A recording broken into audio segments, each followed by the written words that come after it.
तो नमस्कार दोस्तों, स्वागत है आपका एक और नई वीडियो में, जहाँ हम आज बात करेंगे काफ़ी ही ज़्यादा ऐसे स्पेशल टॉपिक के बारे में जो मुझे लगता है कि आपको इस चीज़ की जानकारी होनी चाहिए, बहुत ज़्यादा ज़रूरी है। तो चलिए फिर ज़्यादा समय न लेते हुए अपनी आज की वीडियो शुरू करता हूँ। तो भाई, जो तू देख रहा है, हाँ, मैं तुझसे बात कर रहा हूँ। क्या तुझे ऐसा लगता है कि तेरा डेटा सेफ़ है? और अगर हाँ, तो काफ़ी अच्छी बात है। और हमारा आज का टॉपिक भी यही रहेगा जिसके बारे में बात करेंगे। क्या आप जानते हैं कि लगभग हर साल करोड़ों लोगों का डेटा डार्क वेब पर कहीं ना कहीं सेल होता है। अब ये डार्क वेब है क्या? आज से 2 दिन पहले मैंने डार्क वेब पर वीडियो बनाई है, डिटेल से वीडियो बनाई है, तो आप वो वीडियो देख सकते हैं। पर अगर एक छोटी सी डिस्क्रिप्शन अगर मैं आपको दूं डार्क वेब की, तो वो ये होगी कि डार्क वेब एक ऐसा नेटवर्क है जहाँ पर गूगल के द्वारा पहुँच पाना असंभव है। गूगल के द्वारा आप उस पर नहीं पहुँच सकते, और उस पर काफ़ी इलीगल चीज़ें होती है, जैसे ड्रग्स से लेकर तुम्हारा डेटा तक उस पर सेल किया जाता है। तो आप खुद जान सकते हैं कि वो कितनी एक डेंजर जगह है। तो मैं नहीं चाहता कि आप यूज़ करें डार्क वेब, और वीडियो देख के जो है आनंद लें। तो मैं पहले ही एक चीज़ बोलना चाहता हूँ, और वो डिस्क्लेमर है कि मेरी ये वीडियो से मैं किसी भी इलीगल चीज़ों को सपोर्ट नहीं, बिल्कुल नहीं करता। और ये वीडियो बस एक इन्फॉर्मेशन पर्पज़ के लिए मैं बना रहा हूँ, और इसे जो है किसी भी एक तरह से इलीगल चीज़ों से ना जोड़ें। तो मैं चाहता हूँ ऐसा हो, तो ये डिस्क्लेमर मैं पहले ही दे रहा हूँ कि इसे बस आप इन्फॉर्मेशन के उससे इस वीडियो को देखें और सतर्क रहे। तो बात करता हूँ आज के टॉपिक की। तो क्या आप जानते हैं कि मार्केट प्लेसेस क्या होती है? जो मार्केट प्लेसेस, जिन्हें ब्लैक मार्केट भी कहा जाता है, जिसमें आपका डेटा बेचा जाता है, जिसमें आपकी emails, password, credit card numbers, आपके बैंक अकाउंट डिटेल्स, आपका आधार कार्ड, आपका पैन कार्ड, काफ़ी आपकी मतलब पर्सनल इन्फॉर्मेशंस होती है सारी उनके पास। तो उसमें जो है मतलब आपका डेटा बेचा जा रहा होता है कहीं, और आपको पता भी नहीं होता उस चीज़ का। तो अगर माने एक एग्जांपल की, मतलब एक स्टैट्स अगर देख सकें हम, तो न्यूटन ने जो है न्यूटन की एक 2023 की एक रिपोर्ट के अनुसार माने तो 2022 में लगभग 2.6 बिलियन लोगों का डेटा डार्क वेब पर कहीं ना कहीं सेल हो रहा था। तो ये बिल्कुल एकदम सच्ची रिपोर्ट है, और ऐसा होता है उस पर। और अगर माने तो ऐसी 3 साइट्स थी जो काफ़ी बड़ी थी, और वो बंद है आज के समय में तो, लेकिन किसी टाइम पर वो काफ़ी ज़्यादा पॉपुलर थी। तो उन वो 3 साइटें थी। एक अल्फ़ा बे के नाम से जो 2017 में बंद हुई, और दूसरी थी ड्रीम मार्केट के नाम से जो 2019 में बंद हुई, और तीसरी थी जो 2022 में बंद हुई, कुछ तो शायद रेड फर्म्स नाम से थी। तो वो 3 साइटें थी जो इस तरह का जो आपका पर्सनल डेटा है वो काफ़ी ह्यूज लेवल पर बेच रही थी। लेकिन बाद में ये जो एफबीआई या फिर कई जो इनके ऊपर ऑपरेशन चल रहे होते हैं इनको पकड़े जाने के लिए, तो वो फिर पकड़ी गई थी और उसके बाद बंद हो गई थी, जो काफ़ी एक ज़रूरी भी था ऐसा करना। तो ये अगर मतलब अगर किसी पर्सनल इन्फॉर्मेशन है, अगर किसी को ये ख़रीदनी है तो वो कैसे, मतलब ख़रीदनी है मतलब कि अगर उसको चाहिए तो वो कैसे ले सकता है? तो उसके लिए मैं बात करना चाहता हूँ। तो वो अगर उसको चाहिए तो उसको सबसे पहले तो टॉर नेटवर्क की ज़रूरत पड़ेगी, टॉर ब्राउज़र की ज़रूरत पड़ेगी, और डार्क वेब, जाहिर सी बात है, टॉर ब्राउज़र के ज़रिए जो है टॉर नेटवर्क जो होता है उसके ज़रिए जो है आप उस डार्क वेब को एक्सेस कर सकते हैं। तो आप पहुंच जाएंगे वहाँ पर, और उसके बाद क्रिप्टो करेंसीज़ के ज़रिए आप जो है क्या बोलते हैं, बिटकॉइन में या फिर बिटकॉइन से या मोनेरो से अपनी पेमेंट कर सकते हैं। ये इसलिए ऐसा करते हैं क्योंकि इसमें पकड़े जाने का बहुत ही ज़्यादा कम चांसेस रहते हैं, और नहीं पकड़े जाते हैं, और बहुत ही आसानी से अपनी चीज़ें कर देते हैं उसके बाद। और अब हम बात करेंगे सबसे मेन टॉपिक की, कि इन्हें ये डाटा मिलता कैसे है। तो मिलने के लिए जाहिर सी बात है कि कई चीज़ें लगती है। तो उसमें सबसे पहला जो पॉइंट है वो है फ़िशिंग का। फ़िशिंग का अर्थ है जाल बिछाना, कि कोई भी फ़ेक ईमेल या फिर बैंक अकाउंट, कोई फ़ेक बैंक अकाउंट बना लेंगे, और उसके बाद आपको ऐसे कॉल करेंगे या फिर मैसेज आएगा ईमेल पर कि आपके अकाउंट में कुछ तो गड़बड़ है, और आपको अभी लॉगिन करना पड़ेगा। और ऐसे में आप अगर बिना सोचे समझे या फिर पैसे बचाने के लिए कि मेरे साथ मेरे पैसों के साथ कुछ गड़बड़ हो जाएगी, तो ऐसे में आप लॉगिन कर देते हैं और ऐसे में उनके पास वो इन्फॉर्मेशन चली जाती है। तो फ़िशिंग का एक तरीका जो सबसे ज़्यादा यूज़ होता है मेरे हिसाब से, और काफ़ी लोग इसमें जो है इसका शिकार बनते हैं, जिन्हें विक्टिम्स कहा जाता है। और अगर दूसरी बात करें तो वो है मालवेयर। मालवेयर और स्पाईवेयर, ये कुछ ऐसे वायरसेस हैं जो आपके डिवाइस को पूरी तरह से जो है हैक कर लेते हैं और आपका पूरा डेटा चोरी कर लेते हैं, जिसके ज़रिए जो है की लॉगर्स, यानी कि जो हैकर है वो की प्रेस करने वाला, जो मतलब विक्टिम है, मतलब वो कोई भी अगर कीबोर्ड में अपनी की प्रेस करेगा तो वो सारा डेटा जो है की लॉगर्स के पास यानी हैकर के पास शो होगा। अगर उसने कोई भी नंबर डाला है, अपना नंबर डाला है, तो उसके पास शो होगा, जिसके ज़रिए वो फिर काफ़ी चीज़ें कर सकता है। अगर आपने अपनी कुछ भी चीज़ें डाली है तो एक भी काफ़ी बड़ा एक्सेस हो जाता है, जिसमें चीज़ें काफ़ी गलत हो जाती है। और अगर हम तीसरे पॉइंट की बात करें तो वो है डीक्राडेशन, शायद कुछ तो ऐसा ही था, डीक्रिएडेशन, मतलब कि अगर उसमें कहा जाए तो उसमें वो आपका जो डेटा है उसको लॉक कर देते हैं और उसके बाद पैसे मांगते हैं। और अगर आप पैसे नहीं देंगे तो वो आपका डेटा सेल कर देंगे डार्क वेब पर, तो वो चीज़ रहती है फिर।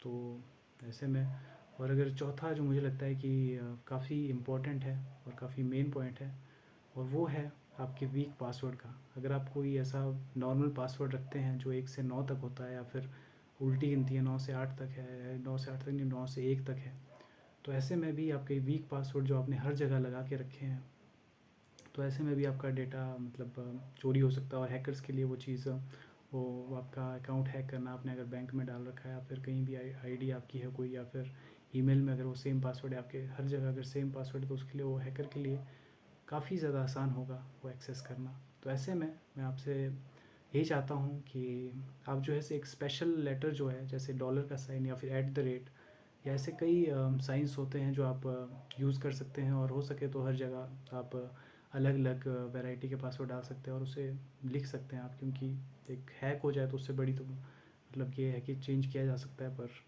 अगर आपका एक बार वो इन्फॉर्मेशन ही चली जाती है तो वो काफ़ी ज़्यादा डिस्टर्बिंग चीज़ है।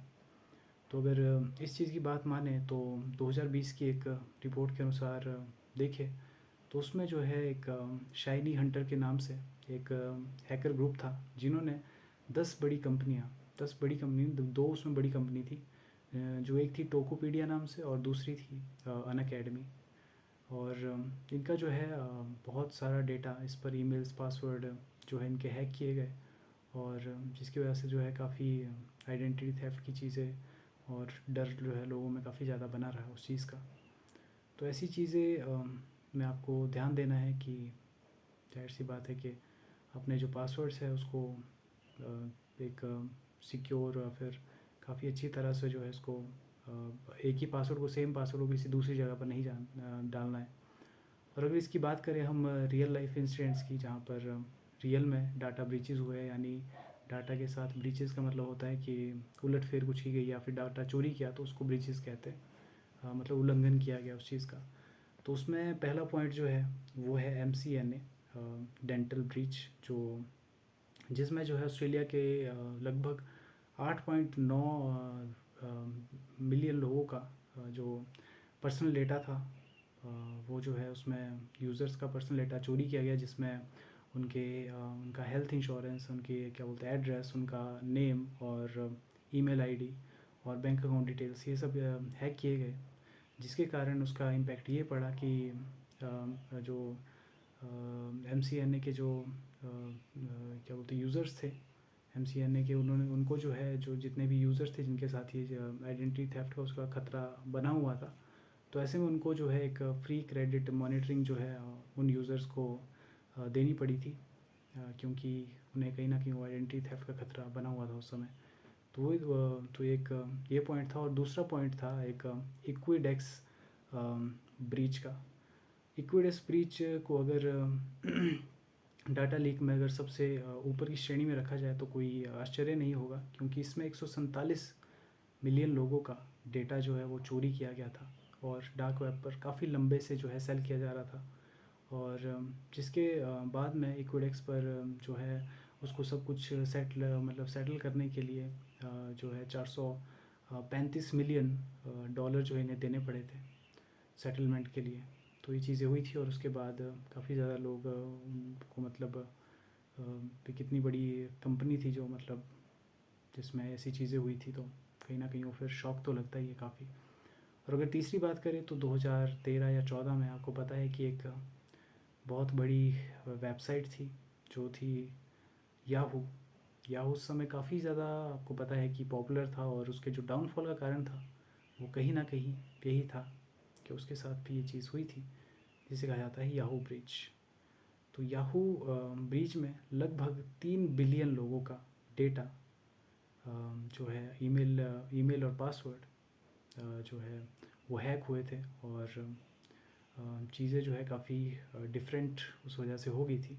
और ऐसे में इसी कारण से वो काफ़ी लंबे समय तक जो है काफ़ी कई सालों तक वो डेटा उनका यूज़ होता रहा। तो ऐसे में आप खुद अंदाज़ा लगा सकते हैं कि एक डेटा कितने लंबे समय तक जो है यूज़ किया जा सकता है। तो इन सभी चीज़ों से इम्पैक्ट यही पड़ता है कि बैंक अकाउंट में मतलब पैसों की चोरी और आपकी आइडेंटिटी जो रियल आइडेंटिटी है वो किसी दूसरे इंसान के पास जा रही है, तो आपको हमेशा खौफ में रहते हैं, आप डर में रहते हैं, जिस वजह से आपको इमोशनल स्ट्रेस काफ़ी ज़्यादा आ सकता है और आ ही जाता है मैक्सिमम समय पे जब आप देखते हैं कि आपका मेहनत का पैसा आपने इतना कमाया था वो सारा जो है एक तरह से उड़ गया और हैकरों के पास चला गया।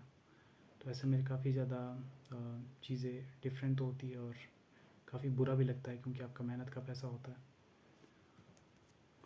और अगर हम बात करें इंडिया के किसी एक उदाहरण की तो वो है 2020 में जो अनअकैडमी के साथ जो अनअकैडमी में 22 मिलियन यूज़र्स का जो है डेटा लीक हुआ था जिसमें ईमेल्स, बैंक अकाउंट डिटेल्स और पासवर्ड्स थे।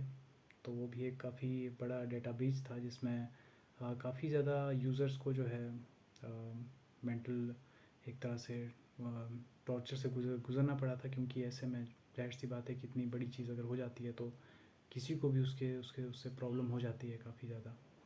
तो ये सब चीज़ें थी, रियल लाइफ एग्जांपल्स थे जो लोगों के साथ जो लोगों ने फेस किए और ये दिक्कत जो उनके साथ हुई थी। तो ऐसे में सावधानी आपको बरतनी है और काफ़ी ज़्यादा ज़रूरी है ये चीज़ें आपके लिए।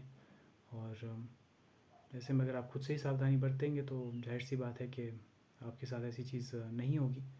तो उसके बारे में हम बाद में बात करेंगे कि आपको क्या क्या सावधानियाँ बरतनी है, पर उससे पहले मैं आपको बताना चाहता हूँ कि इसमें आपके पर्सनल और सोशल पर इसका क्या असर पड़ सकता है। तो सबसे पहले मैं बात करता हूँ कि इस चीज़ का आप पर क्या असर पड़ सकता है। तो आप पर इसका ये असर पड़ेगा कि बैंक अकाउंट डिटेल जब आपकी चली जाती है तो आइडेंटिटी थेफ्ट एक तरह से आपके पास हो जाता है। तो आपका बैंक अकाउंट जो है वो अगला जिसके पास वो डेटा है तो वो लॉगिन कर सकता है उसमें और आपके अकाउंट के ज़रिए वो लोन्स ले सकता है और फेक टैक्स जो है उसको मतलब फेक टैक्स की रिकवरी का मतलब उसमें जो है फॉर्म फिल कर सकता है।